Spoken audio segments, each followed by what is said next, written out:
Olá, tudo bom com vocês? Espero que todos estejam bem no dia de hoje, assim desejo. Venho com mais um vídeo, mais uma apresentação sobre o livro A Coragem da Verdade. Hoje pretendo tratar da aula que o Foucault deu no dia 7 de março de 1984. É a primeira aula dessa aula que ele deu. E nessa aula o Foucault ele vai retomar a história do cinismo na antiguidade.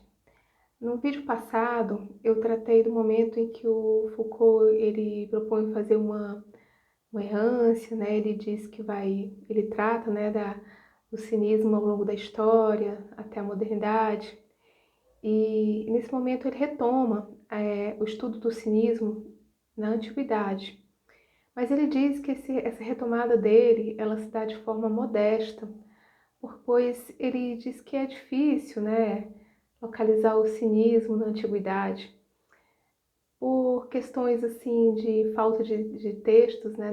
O cinismo não é uma doutrina organizada, e também pelas as variedades de condutas, né, que um cínico ele poderia tomar, né?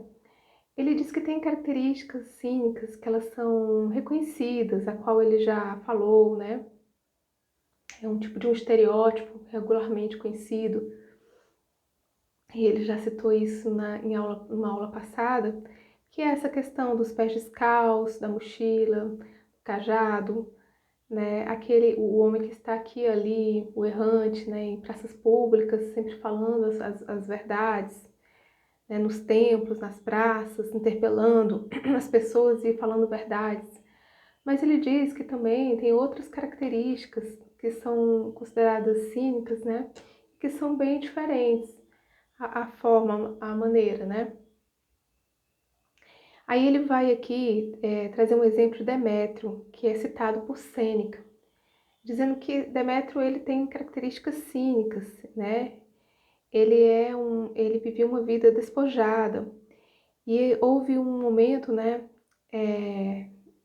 que apesar de ele ser pobre, e ter uma vida despojada, né, ele resistiu, né, a uma oferta que o imperador Calígula fez a ele, né? Era uma oferta financeira, uma oferta de dinheiro considerável. Mas aí ele teria dito, se ele quisesse mesmo Calígula tentá-lo, né? Se Calígula quisesse tentá-lo, Demétrio, ele não teria oferecido aquela soma irrisória que ele considerava, né? Diz que é uma soma considerável, mas para ele aquela tentação era irrisória, né? Ele teria que sim oferecer todo o império. Mas aqui o Foucault ele salienta que ele diz que não se trata, certo? Ele não teria caído na tentação se Calígula tivesse oferecido todo o império, né? Mas sim que nesse momento poderia sim, no momento que ele oferecesse todo o império, ser considerado uma forma de resistência, né? A qual alguém se fortalece, né? Permitindo mostrar a sua fortaleza, a sua soberania. Então, aquela soma de dinheiro não ia testá-lo, né? Teria que oferecer todo o império. E só assim a tentação teria resultado, né? Teria fazendo sentido, né? Então, é um homem, Demétrio é um personagem que traz, sim, todas as características de um cínico, entretanto, bem diferente dos pregadores de rua, né? Demétrio é um homem, ele vai dizer, sóbrio, né? Um homem de sabedoria, que fala sem afetações, diferente dos pregadores de rua, né? Também é uma fala sóbria, uma fala que não tem ornamentos, e não jamais Demétrio se coloca através de violências, gritarias, insolência, né? Que muitos pregadores de cínicos lançavam à multidão. Certo? Não tem nada a ver com esse agitador popular, né? Era um filósofo, inclusive, conselheiro da aristocracia, né? Dos grupos aristocráticos, não tinha nada a ver com oradores de rua. Então, já mostra aqui essa diferença, né? Do cínico, que por exemplo, aqui tem outra extremidade, Foucault cita, né? Outra extremidade do cinismo, que é um homem reconhecido como peregrino, né? Um personagem que ele era considerado um vagabundo ostentatório, Foucault fala aqui, né? Ligado a movimentos populares extremistas e anti-romanos de Alexandria, né? Que ele foi expulso de Roma, mas posteriormente tornou-se cristão. E o cinismo, sim, né, apresenta atitudes bem diferentes uma da outra, né, com esses esquema de atitude muito diferentes. E Foucault ele cita aqui outros textos que vai tratar de um homem chamado Demonax, né? E ele era o oposto dessa forma cínica, barulhenta, agressivo, negador das leis e das tradições, das regras, né? Demonax se apresentava como alguém assim bastante educado, refletido, discreto, honesto, né? E ele aprendeu com os textos da filosofia, aprendeu com os poetas, né? Ele é descrito dessa forma. E além disso, ele praticava um tipo de ascese, né? Que é uma resistência física, uma resistência ao frio, uma resistência à fome. Ele usava uma forma de manter essa resistência, essa ascese, essa prática, né? Era um homem também que praticou a liberdade no seu modo de ser, né? E a parresia, vou falar francamente, mas sem agressão, né? Sem insolência. E ele tinha uma preocupação, assim, em tratar da alma das pessoas, ele vai dizer, né?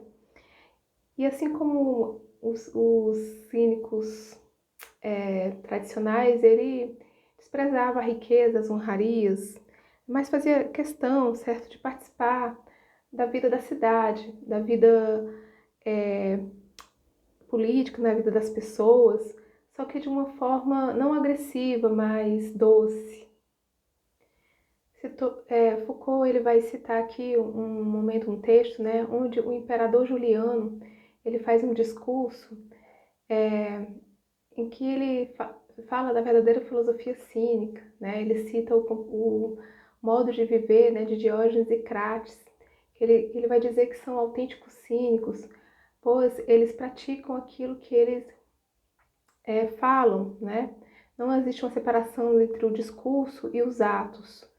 Então eles praticavam assim o abandono dos bens, né? Como eles realmente fizeram, abandonar os bens da família, a simplicidade, uma vida despojada, uma vida de liberdade, e tudo isso era praticado, né? Antes de mover uma guerra de palavras, eles viviam o que eles falavam. Então, Juliano, ele traz, Foucault vai dizer, né? Essa forma de ser cínica, né? Como uma verdadeira forma. Entretanto, o Foucault ele vai dizer que essa maneira cínica de viver não é uma prática apenas entre os helenos, né?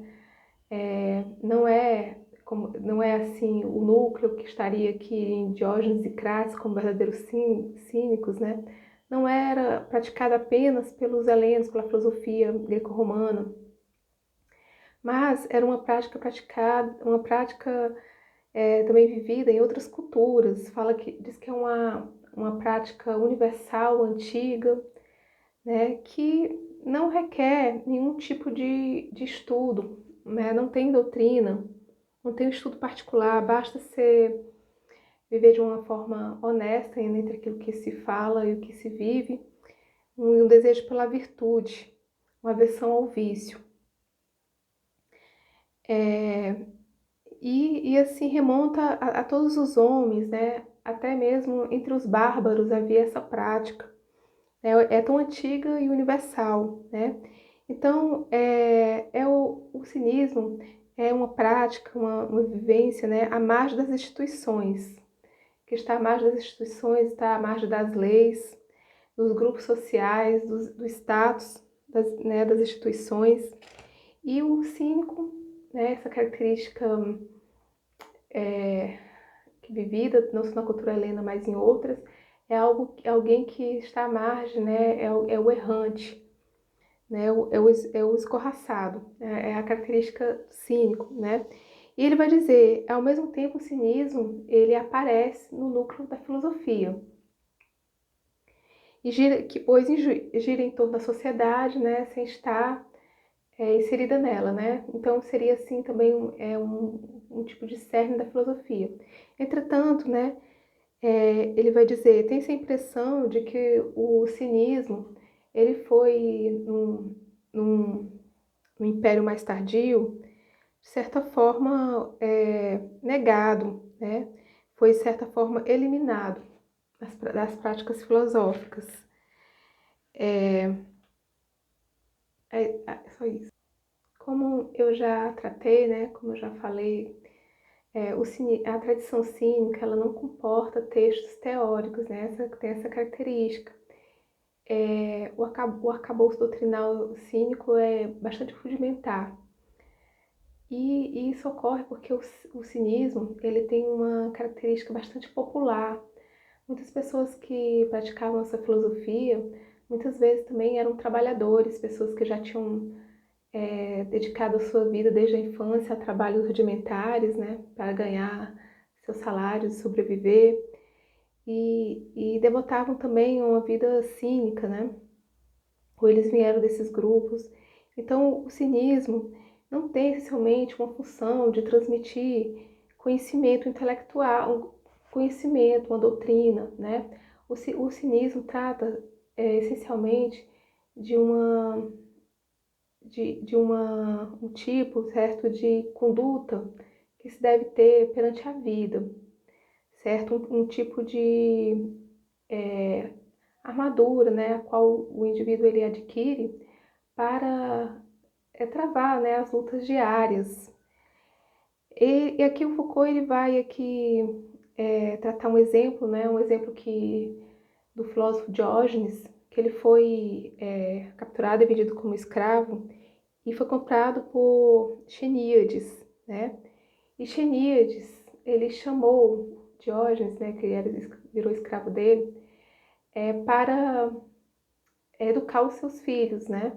Educar os filhos de Xeníades. E Diógenes topou fazer isso, né? Ele educou os filhos dele através, sim, de conhecimentos, ele passou conhecimentos, mas ele não aprofundou nos conhecimentos, né?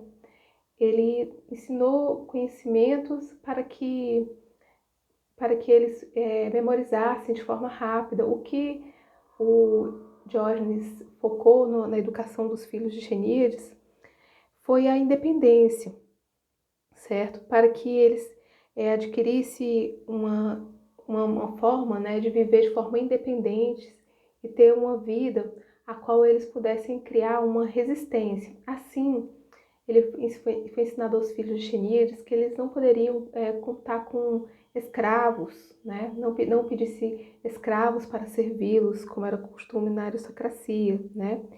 Ensinou a independência, ensinou a ter uma vida de simplicidade, uma vida simples, na maneira de ser, na conduta, na forma de viver. Também ensinou eles a arte da caça, para que eles fossem independentes, capazes de viver sozinhos, né? É outra característica.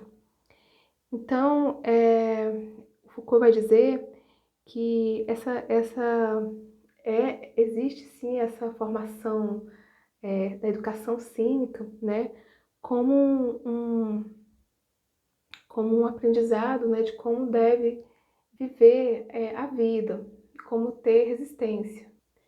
E Foucault vai tratar aqui de um texto de Sêneca que ele vai falar como Demétrio vê como seria a educação cínica, né? A educação cínica, ela é um ensino que transmite como conhecer, né? Conhecer o que é necessário para viver na luta diária da vida, né? O que é necessário conhecer, o que é essencial para a vida, né? Para enfrentar a vida. Não se trata no cinismo de um ensinamento, né, sobre conhecimentos. Por exemplo, ele vai dizer, nada adianta conhecer como se formam as tempestades, pois isso não vai trazer nada, né, para a vida do sujeito de forma prática, né? O que é necessário conhecer são coisas familiares, são ensinamentos simples e práticos para chegar à virtude na vida, né? E aí ele vai falar que os cínicos falam de dois caminhos. E a história dos dois caminhos também tem na Bíblia, né? Uma passagem que fala sobre isso, mas aqui é um pouco diferente. Ele vai dizer que é um caminho que ele é longo, um caminho mais fácil, é um caminho que não requer muito esforço, é um ensinamento de aprendizado doutrinal, né? E o outro caminho, que seria o caminho 5, é um caminho breve, mas um caminho difícil, um caminho cheio de obstáculos, certo? É o caminho do exercício da ascese, da prática da resistência física e moral, certo? É a prática do despojamento e da resistência, né? É um aprendizado prático. Não se trata aqui de ensinar uma doutrina, mas mostrar, certo? Transmitir esquemas de vida para o enfrentamento da vida, né? Não é nada teórico e dogmático, ele vai dizer. Na verdade, eles tratam mais assim de relatos de vida de outras pessoas, né? Conhecidos como heróis filosóficos. Foram atitudes que outros tomaram, essas atitudes como modelos, né? Modelos de vida, uma atitude tomada em determinada situação, né? Como aquele indivíduo se comportou naquela situação. Então, é uma transmissão, né, de esquemas de conduta, de episódios da vida de alguém, né? Então, assim, e essa conduta permite restituir uma força, né, uma força do moral, né, uma força ética, né, uma força de vida, da virtude. É um modelo a ser transmitido, né, uma matriz prática para a atitude filosófica. Foucault vai dizer, né, o herói filosófico. Então, é algo que é transmitido na tradição cínica, né? Bastante diferente do que veio se tornar depois, posteriormente, né, o ensino da filosofia, que é o ensino apenas de uma tradição filosófica, de textos, né, de conhecimentos, de doutrinas. Não se trata mais como naquele momento cínico, né, que se trata de estilos de vida, de forma de vida heróica e ao mesmo tempo ético, né, para a virtude.